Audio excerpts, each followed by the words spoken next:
Good morning, my vegetarian and vegan friends. Today I am in the kitchen to show you my very special chickpea smash recipe. This recipe is very convenient, but most importantly today what we're going to focus on is some particular macro and micronutrients, as we know that in a vegan or vegetarian diet, some of these nutrients can be harder to obtain, but with a well-planned diet, you can achieve anything, and that's why I'm here to help. So today we're going to be looking at a particular protein source that you can pretty much use in any of your recipes, and also how to maximize iron absorption, which, as we know, iron is something in particular in a vegan diet that we need to be making sure that we stay on top of, especially for women, as we know, who are menstruating and have those different needs.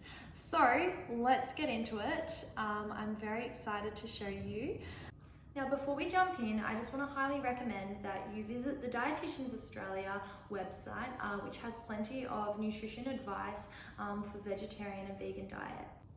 Okay, so let's jump into the ingredients of the recipe. So firstly, we're going to be looking at the protein source. So in this case, we've got chickpeas. Chickpeas are very versatile, they're inexpensive and quite affordable, and they're usually the hero or the superstar of every vegan and vegetarian savory dish. In addition to that, if you are vegetarian, I'm very sorry, this is for the non-vegans, cottage cheese is also quite high in protein that you can also add into this mixture. Then we're going to be looking at iron. So iron is usually found in the leafy greens for vegans and vegetarians, and in particular spinach is quite high in iron, so we want to opt for spinach rather than maybe some iceberg lettuce. And then we're going to look at how we can actually increase our iron absorption. So that's through things like vitamin C. In this case, we've got our lemon, and then we've got our cherry tomatoes as well. Of course, we can't forget the fat source, which is avocado. That will go straight onto the bread roll. And speaking of bread roll, I just have a wholemeal bread roll. Now, when you choose your bread rolls, I would recommend going for wholemeal. Obviously, it has benefits of keeping you fuller for longer, but it also typically has higher iron than when you opt for white breads. Now focusing on our tahini dressing, you will need tahini, you will also need some maple syrup, we've got our lemon, and then also some sesame seeds. You can also opt for some pumpkin seeds, flax seeds, and hemp seeds, which are also really good sources of iron. So that's just another sneaky way that we're getting that in. And for flavor, we've got our garlic and onion. So without further ado, let's get into it. Off with our chickpeas, you're going to rinse and drain these ones. I use macro in this video, but it doesn't matter which brand you use.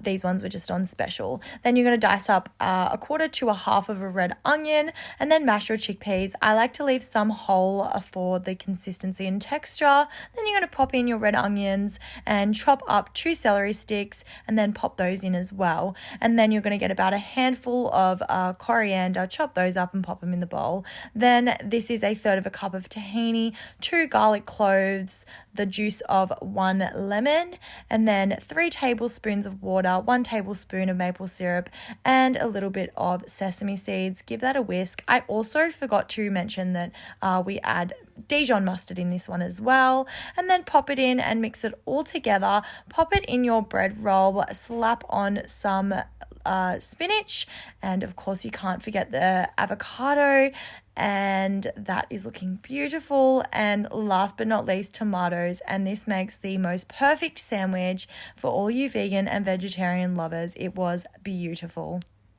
So some further helpful resources that will help you plan out an adequate vegan or vegetarian diet includes the Australian Guide to Healthy Eating, which shows you the amounts and types of food groups to consider. So these include plant-based alternatives.